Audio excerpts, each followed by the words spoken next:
Hi everyone, it's Mike here and welcome back to my YouTube channel. So it's time for February's mid-month mini mission inspiration. So let me turn over to my overhead camera over there. I'll show you the prompt for February and what I'm going to do for my art tag for this month's challenge. Okay, so February's prompt, as you can see, is fish out of water. So the eagle-eyed amongst you will have spotted that I've dusted off my rather disgusting and dirty jelly plate. So I think I'm going to create my background for my art tag using my jelly plate today. So yeah, it's been a long time since I've used this, so it probably will just need a bit of a wipe down, a bit of a clean, because it has been kind of neglected and, you know, I've had this for such a long time. This is still the original bought jelly plate. This is the very first one that I ever bought.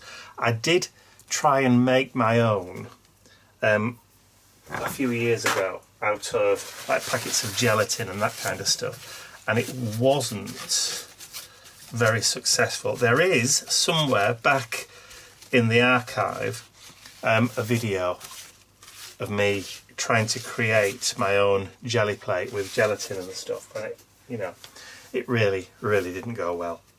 So background wise, so I've got loads of kind of paints here. I've got quite a few different kind of colours of blues and greens. There's a bit of a cream one just for a bit of contrast, but these blues and greens are pretty much what I'm going to try and create my background on. I haven't used my jelly plate for such a long time. I have kind of done a little bit of experimenting recently with a few other kind of techniques,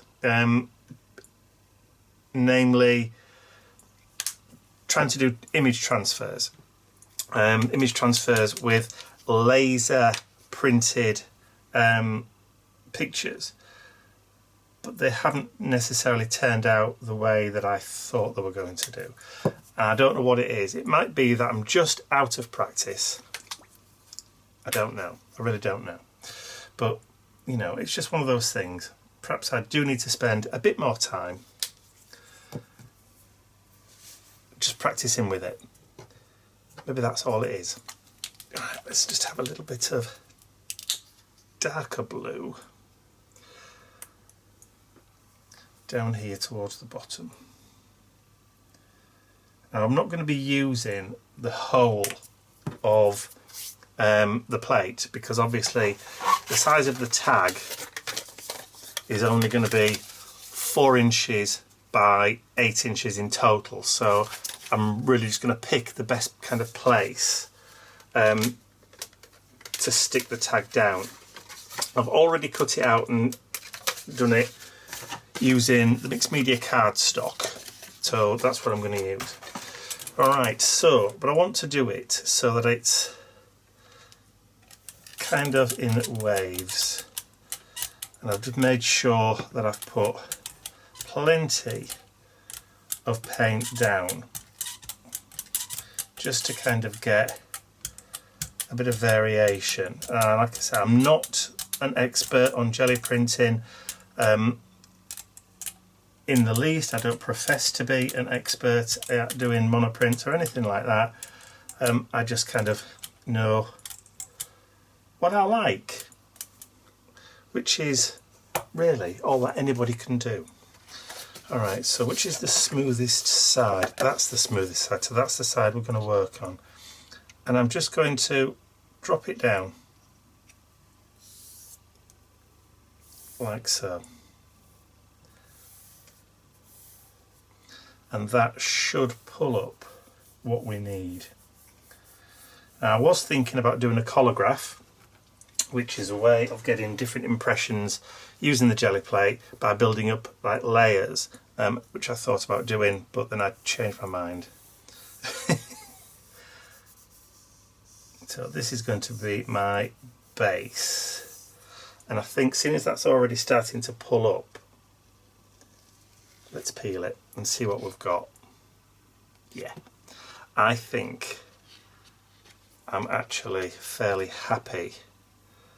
Then there's a bit of cracking there, so let's see if we can just go back in and just do a bit of over.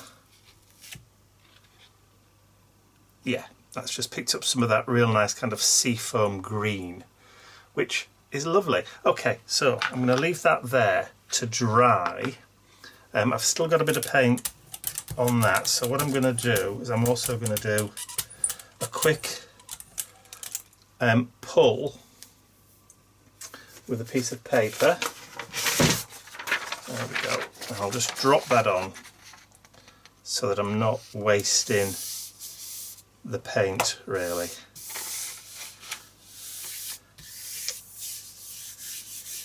There we go. And that should kind of take off the majority of the paint that's on the jelly plate. So if there's still some back there. It's only very thin paper, so I'll get the majority of it off. There we go. And I'll be able to use that for something else at a later date. So I'll leave that to dry, and then I can just clean off the rest of the paint just using a baby wipe. There we go. Now I use the paraben-free baby wipe, so there's no issue with any of the nasty chemicals and stuff that you can have in some baby wipes. Shouldn't have any kind of effect with it. So there's no petroleum, there's no kind of oils or that kind of thing on the jelly plate, and as you can see it's completely discoloured, but that's just down to it being very old. A bit like me really. There we go. So there's the tag. I need to leave it to dry and I'll be right back once it's done. Okay, so the tag and that background piece is now dry, so I'm going to do some stamping. So I've got this stamp set from Indigo Blue. It's called Circle Flowers by Asha Marquette, and it's this bit here that I've got. So I've mounted it onto one of my Skinny Mini thin stamping blocks, and I've got some StazOn ink. This is the olive green. So I'm just going to ink it up. I think this kind of foliage or weird foliage looks really good if you're trying to do something which is a bit kind of otherworldly. So it's a bit whimsical but a bit otherworldly, and I don't know about you, but sometimes when I see things which are kind of like from under the sea, they do definitely look otherworldly. So let's just drop that one kind of onto there, just lightly. I'm not going mad, I just want the impression, and I know I'm stamping over paint, so I'm not going to get a perfect impression because you've got texture from the brayer that's come off on the jelly plate. So it's just a little bit off. Just move that up there. I've got a piece of scratch paper down here as well, so you can see I'm not marking my my craft mat, my cutting mat. So I'll just give that a bit of a push. As I've said previously this year, I'm not striving for perfection.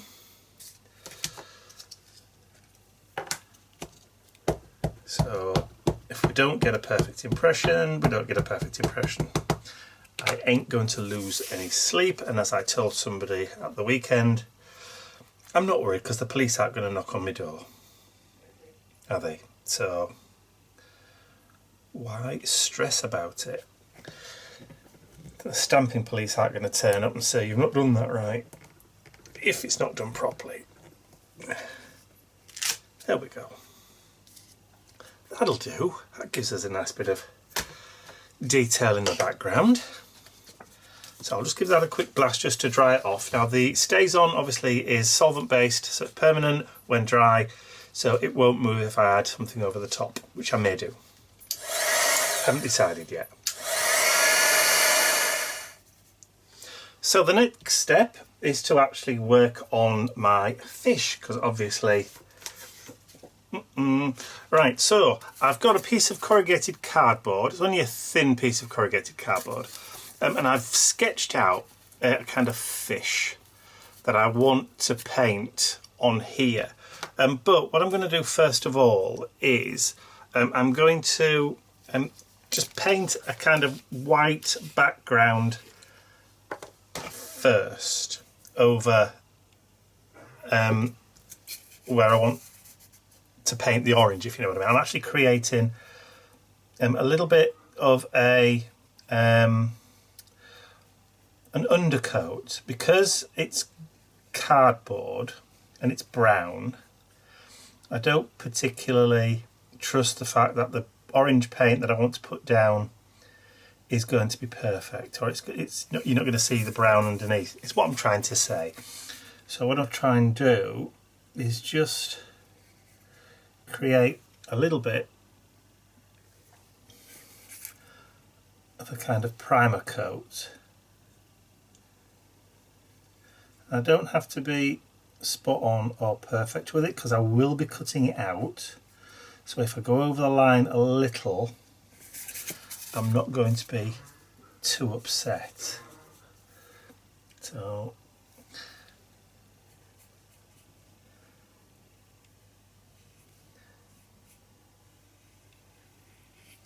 there we go. And the thing with something like this is you just pretty much, like when we did the whimsical character for the main mission beginning of February, it's just have a bit of fun with it. Fish look, you know, pretty weird. There are some really strange kind of species of fish out there, so why not play with the shape and the form of your fish? Why not have a little bit of a bit of fun creating a weird and wonderful kind of hybrid animal, you know?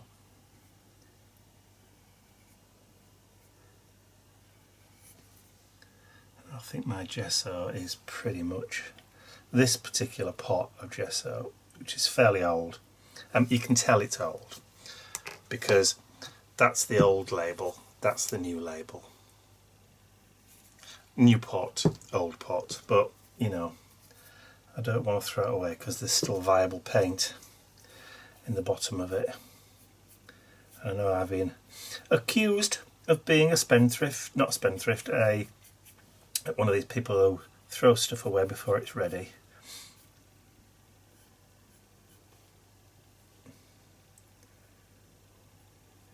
Rather than eke out every last drop. But sometimes it's easier, particularly when you're filming, to just go and grab something new than try and work with something which may not be at its best or on its way out, or, you know, dry-ish. Right, I'm not going to, strangely enough, I want the eye to be white, but I'm not going to paint it just yet.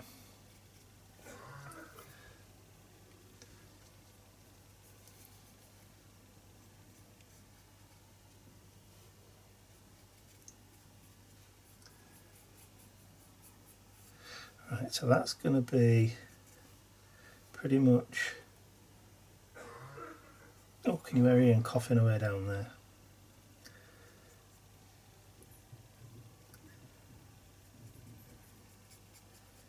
I don't think they've still sorted out his heart medication properly yet, because it certainly hasn't got rid of that cough. I know it sounds strange. Why would a heart condition give you a cough? But it does, apparently. And that's how we found out that he'd had the heart condition in the first place. He had a stubborn cough that just wouldn't go away. So they tested his his heart and found he had a regular irregular heartbeat, if that means any sense. So anyway, he's on new medication now. So I can't get angry with him anymore when he starts coughing and spluttering in the middle of a film. Okay, so there's my basic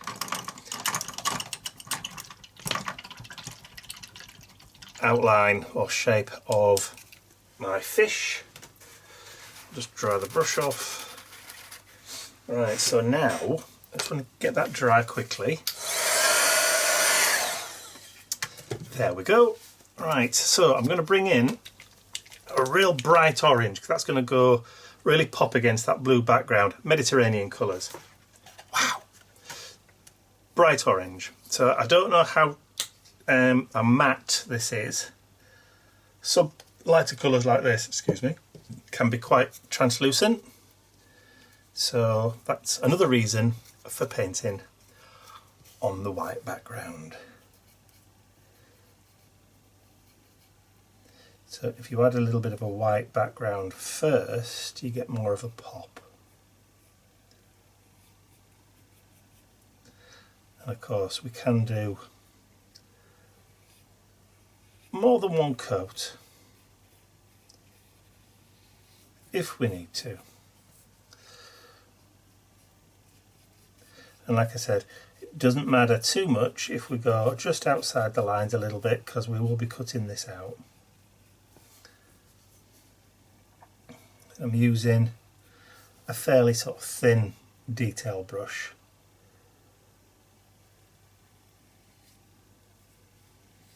And I'm just letting the actual bristles of the brush kind of spread out and using those to follow the line. A bit like you'd see if there was like a sign writer when he's doing lettering.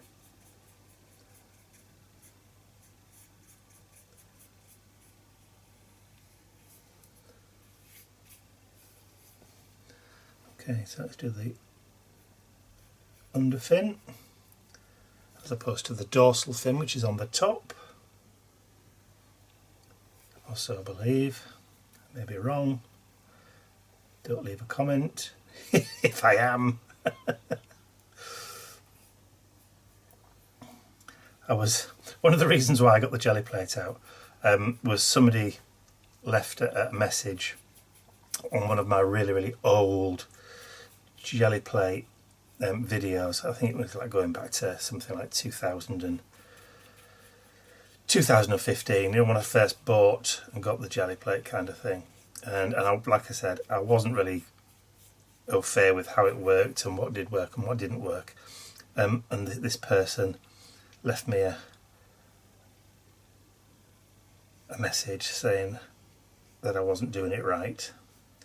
And I thought, did the person not check to see how old the video was first? Because, you know, that's one of the first things I always check. But I don't leave messages, comments, telling people how to do, you know, if I think they're doing something wrong. I just don't. Why would you? Right, so while that's still a little bit wet, I'm going to come in with just a touch of brown. This is dark chocolate. I'm going to put just a tiny amount down. So what I want to do is I want to create just a darker shade, just a real light, well I say a lighter, but just a couple of shades darker with the brown and the orange. And all it's for is just to create a little bit of shadow. So create a little bit of shadow on the fish and a little bit of shadow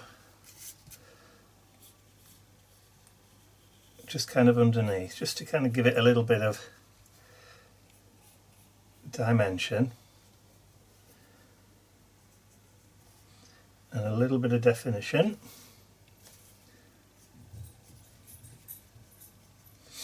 And then just around the eye a little bit, just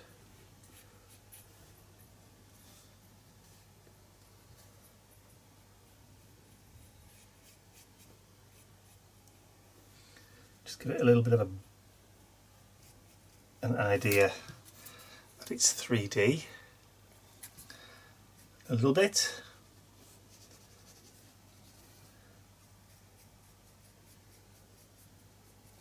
And then I'll just use that just to kind of create the idea of that kind of texture you get on the tail or the fin. Now I know the tail probably would be flat on some species of fish, but this is a kind of fantasy fish. Doesn't really, I'm not trying to accurately create, say, like a goldfish or a clownfish or anything like that. All I'm trying to do is just put a little bit of shadow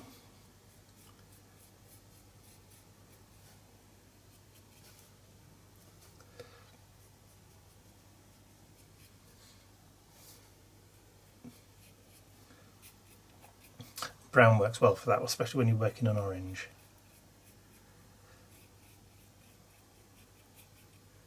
And then we'll just add a little bit of darker,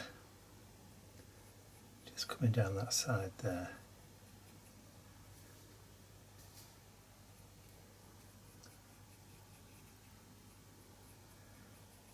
And I think I'm pretty sort of happy with the way that fish kind of looks now. Right, so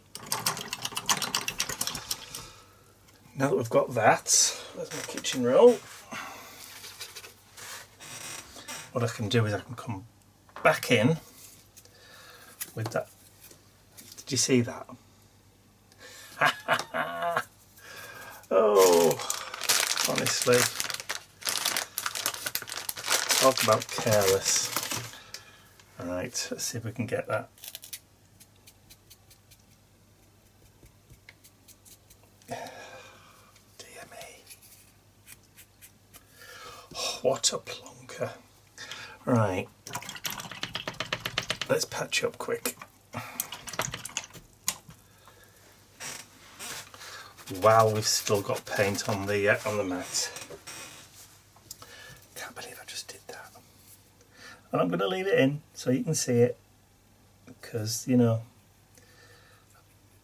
I like to make sure that you can see everything, warts and all.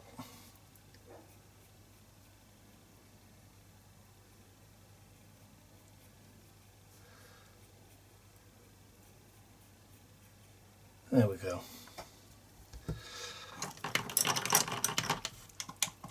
Just make sure I don't do it again.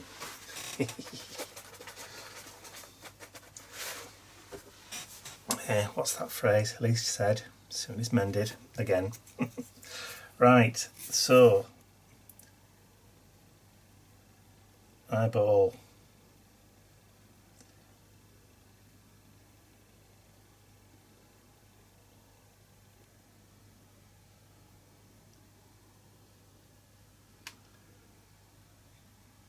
Big fish eye. There we go. We'll leave the white out a little bit because I'm going to need it. So while we've just got that where it is, let me just grab that brown a little bit, because now I just want to do some sort of little bit of detail, just to kind of give the impression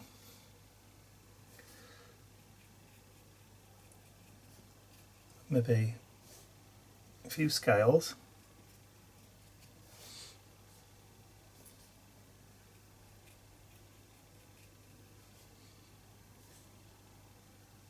So I'm just mixing the brown and the orange together just so that it's a bit varied.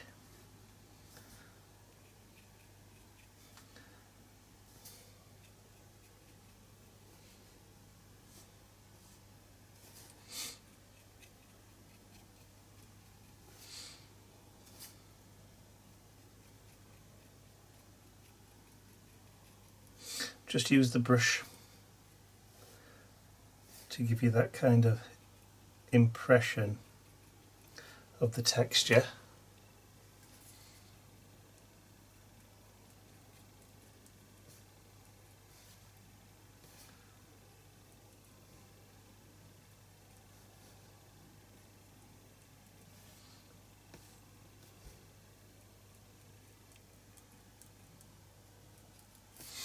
Okay, so let me just dry that off quick.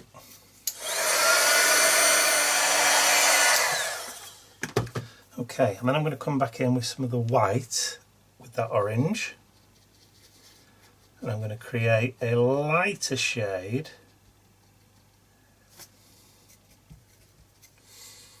and then I'm going to do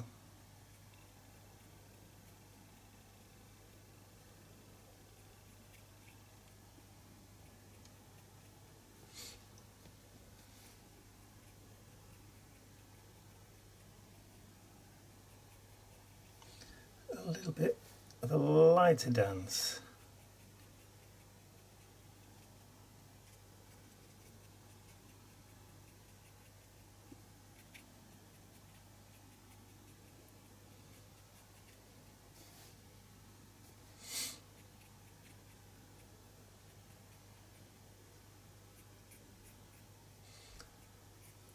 Just a little highlight.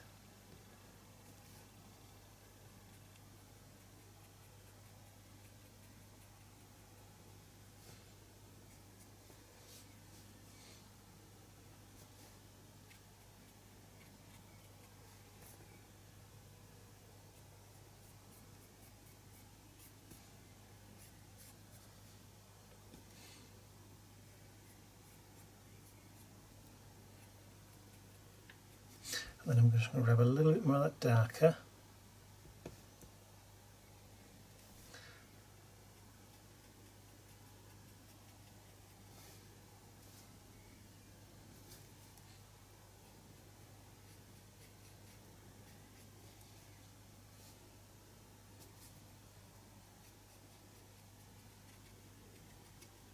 There we go.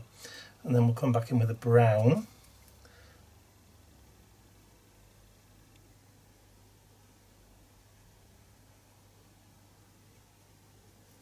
Because fish have rather large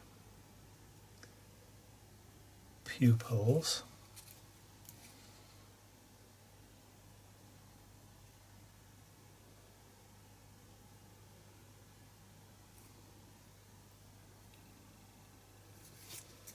There we go. Again, just quickly blow that out, dry that with a blower.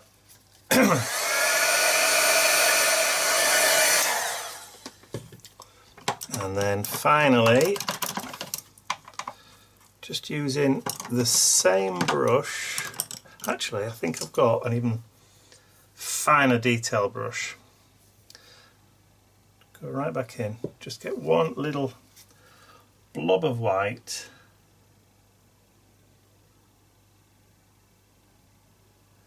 There we go, and we'll just add a little catch light on the eye.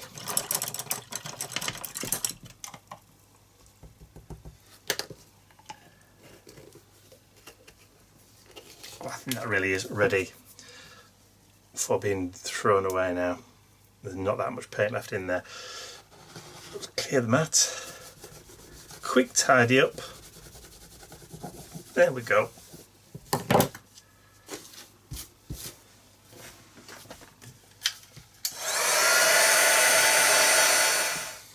Right, now that I've got it dry, I'm going to just really carefully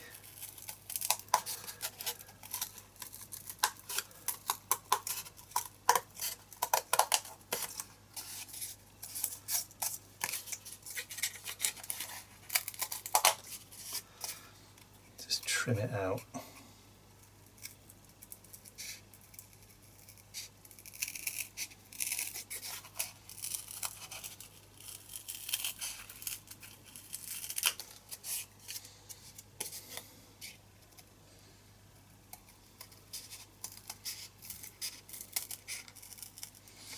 I'm beginning to wonder why I did it on corrugated cardboard.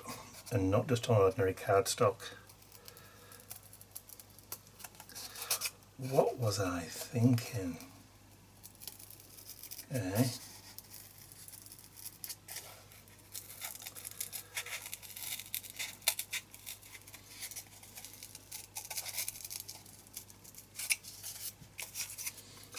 What was I thinking?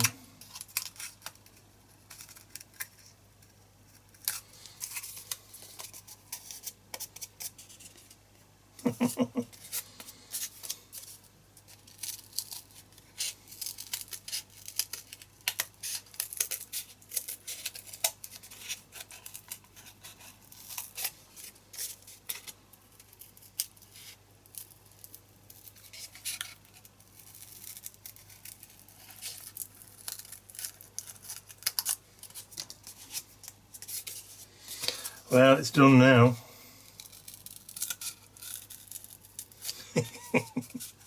I suppose I could kind of rescue it by using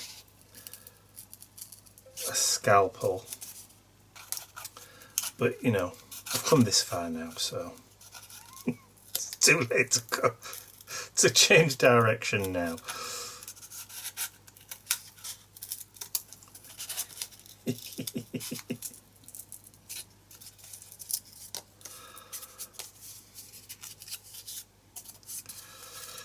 Oh dear me.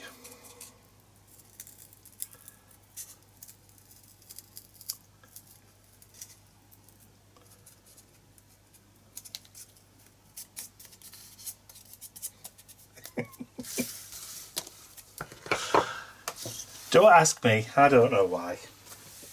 Right, okay. What do I need now? I need a little bit of a detail pen. So, what have I got here?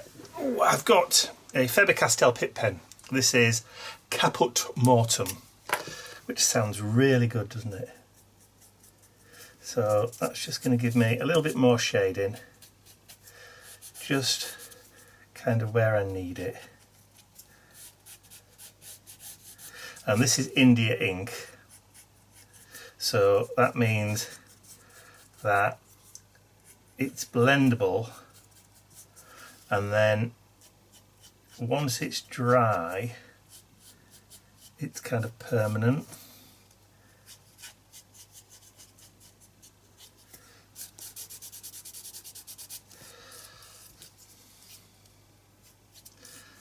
There we go.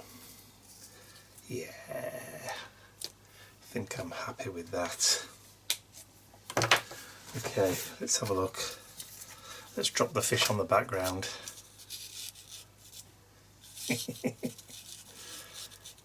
Do we think about there? I think so too. Alright, let's get some glue.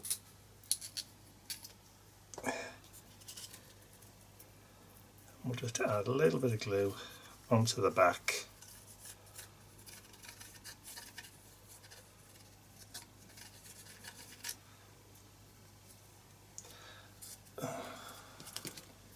It's one of them days.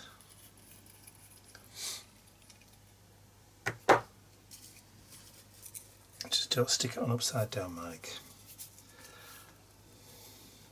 So where do we reckon? Yeah, let's put it about there.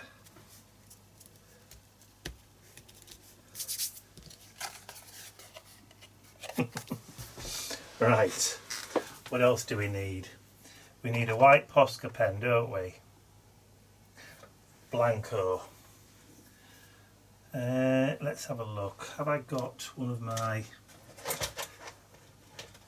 Is that one already opened? No. I've got a load of white pens for Christmas from Ian.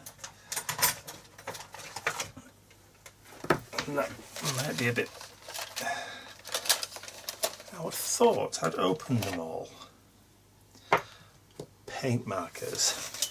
Flymax paint markers. These are the best paint markers I've seen yet. There was half a dozen in the pack. And I seem to... I've opened two. Oh, there's one there already opened. There we go.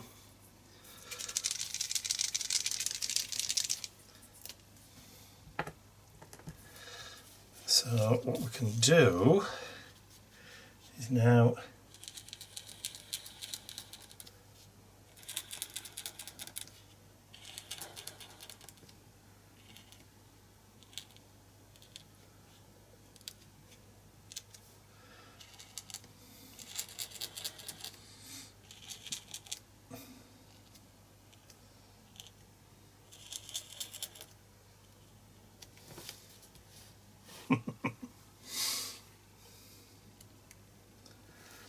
but also we can add a little bit of a highlight just where we think it might be needed. Maybe down the back there.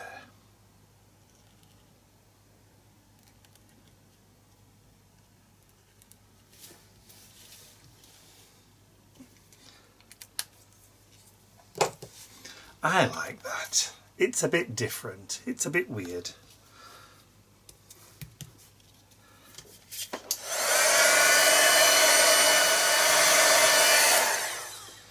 Okay, I might just need to go back over that one because that's gone on to the ink. So that might have picked up a little bit of that ink.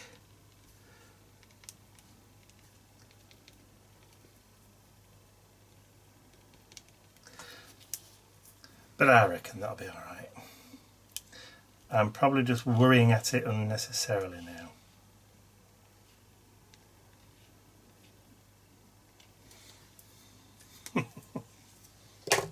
Lovely. So, right. I haven't decorated the back of the tag, so that's fine. So I'll just flip that over. Now I need to make sure I get this the right way around. So we're doing, there seems to be a theme this year, doesn't there? We've got animals. Right, so that goes that way. So the tag needs to go that way to stick the card down.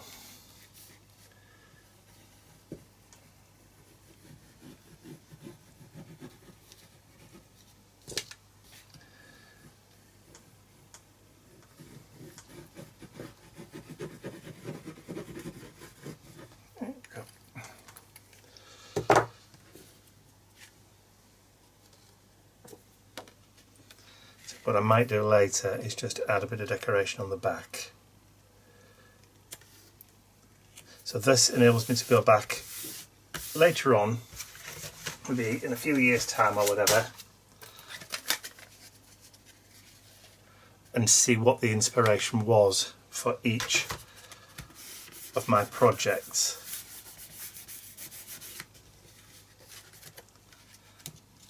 But yeah, I like that. But I also may add a little bit of text at a later date, something maybe about swimming against the tide. But there, there's my little fishy. So that's it for the mission inspiration. I think mission accomplished. Mind you saying that. Now let's just add a little bit of a border. I think. Oh, let me see if I can find the right pen. I've usually got a decent pen here.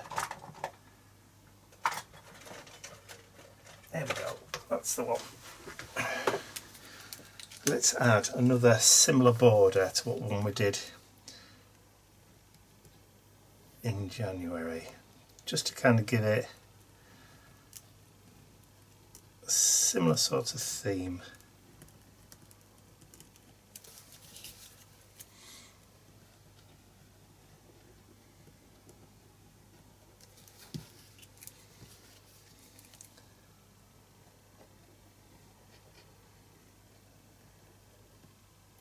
Kind of faux stitching all the way around.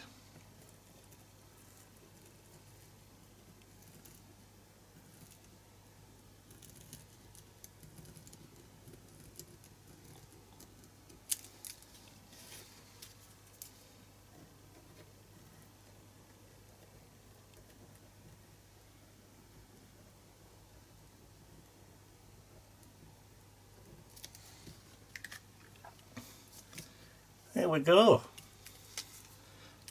Now I'm happy. So there you go. There is my fish out of water. Art journal or tag journal page for February. So I hope you enjoyed watching me create my art tag for February's mid-month mini mission inspiration.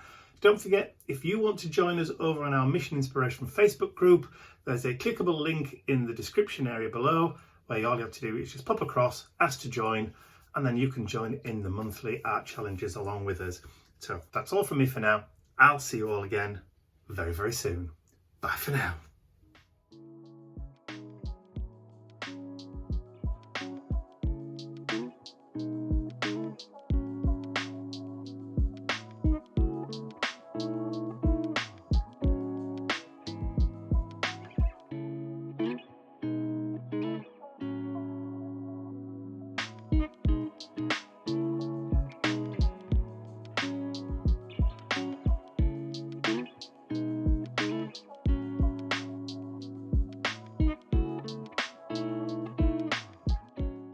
I'd like to say a huge thank you to all of my angels, because without you, these videos would not be possible. And don't forget, you can access your exclusive angel-only content over on my website. There's a link in the description area below. Thank you.